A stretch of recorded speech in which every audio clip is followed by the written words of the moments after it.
Hey guys, I'm going to be sharing my opinion or opinions on K-pop because it's a very, should I say controversial? No, it's not everywhere that people talk about this. But I want to talk about my opinions on K-pop, and they won't be popular or unpopular, that's for you to decipher. But it is a little aggravating to see comments like, oh, that's popular, oh, that's unpopular. So I just want to share my mind on the subject, so yeah. Do not invest your time in a group if you don't like the concept. Sorry for the sudden voice change back there. That was puberty. So, when I say don't invest your time in a group that you don't like, I'm not stopping you from criticizing the group. And when you do criticism, you have to be constructive about it. So, that does not mean you hate on the group or anything. But what I mean by that is, for example, like Blackpink, they have a repeated concept. And I enjoy some of their songs, but the music videos to me seem to be all the same, and I get kind of bored from it. I mean, I do like the girls' personalities and how they're out there, and I also like how they're succeeding. But YG being the black label, they kind of have to have that grunge aesthetic to their music videos. So for me, I like seeing a change in concept. So when I see that, I get kind of bored, but their songs are enjoyable. So I don't invest my time a lot into them, and I don't hardcore stand them. That's just how I feel about that subject. Being multi fandom makes you more enjoyable, and standing one group just makes you a little bit boring, for me personally. It's okay to stand one group, but the fact of it is that it really does get annoying. When you are into K-pop, um, people expect you to be into more than just one group because the variety of K-pop is large. And just standing one group seems to be completely boring. And I get that you're very loyal and committed to that group, but it doesn't make sense in the scheme of K-pop. Like for example, in America, it would not make sense for you to only like one artist.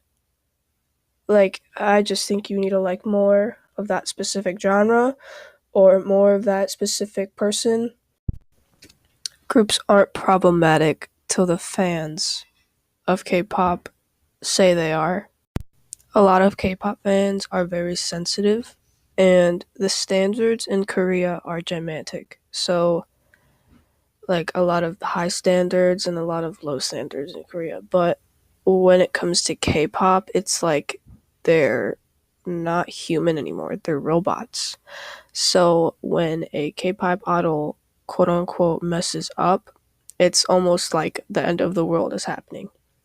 So when for Momoland, for example, when they were talking, when Jimin voice cracked at the festival, I believe in December, somewhere around Christmas time, Twice was also laughing below them.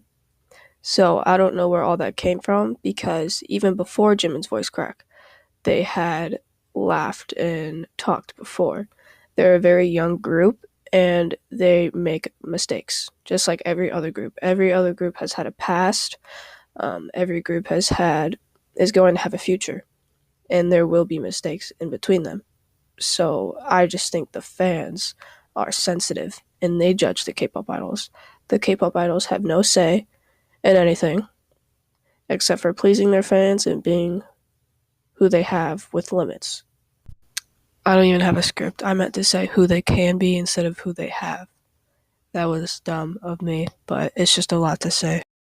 I never understood the hype over Bad Boy by Red Velvet. Okay, I can't say this. The music video for Bad Boy, when it was released, was amazing. I think the aesthetic was pleasing to watch, and I think the visuals were stunning. But the song itself is an R&B, and I get a lot of people could like that. But for me, Power Up was more of a match for Red Velvet than anything. So I never really understood the hype over Bad Boy when it came out because a lot of people were posting about it on Twitter, and a lot of people call this their best era. Well, I kind of disagree with that. Um, I just think that it was different, and that's what made other people like it. I get that their concept changes like from cute to like sexy or girl crush, but I just think that that era was not the best out of all of them because I think Power Up brought more energy to the table. Um, that's how I think about it. Luna is the perfect role model for future groups. When I say that Luna are the perfect role models for future groups, is because when they introduced Butterfly, they have a lot of international influence. Does that make sense? They have a lot of different races and different people describing how we are all Luna. No matter who we are or what we do, we're all Luna and we're all in this big universe. I think their lore and I think the staff's minds are incredible and their concept is great. And I think future groups should take that into consideration and uh, have a piece of their group in theirs and incorporate it to be something great. And I'd like to see that happen. And I'm not saying I don't want a copy of Luna. I just want to see another group that is alike in a sense. Mnet making the survival program was a brilliant idea.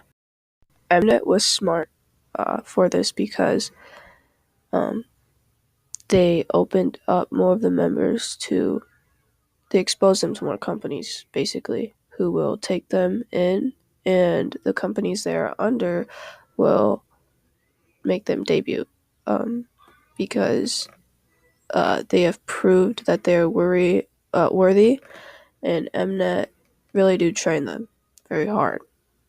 From what I see from the choreographers they pick and the vocal trainers that they pick, it makes the boys and girls makes their dreams come true. So I think that Mnet helps out a lot of kids, but what is dumb is that they pick the wrong people sometimes, and it really breaks your heart. So yeah, I know I didn't showcase a lot of my opinions, but this is my third time doing this video, and I'm exhausted because I'm also sick. And I just wanted to make some content because I'm bored right now. And I know I have homework that I could be doing, but honestly, it's boring. And I don't want to do that. So I made this, and I hope you enjoy it. Thanks. Or I hope you did enjoy it. Have a good day. And I hope I didn't come off as boring. So yeah, bye-bye.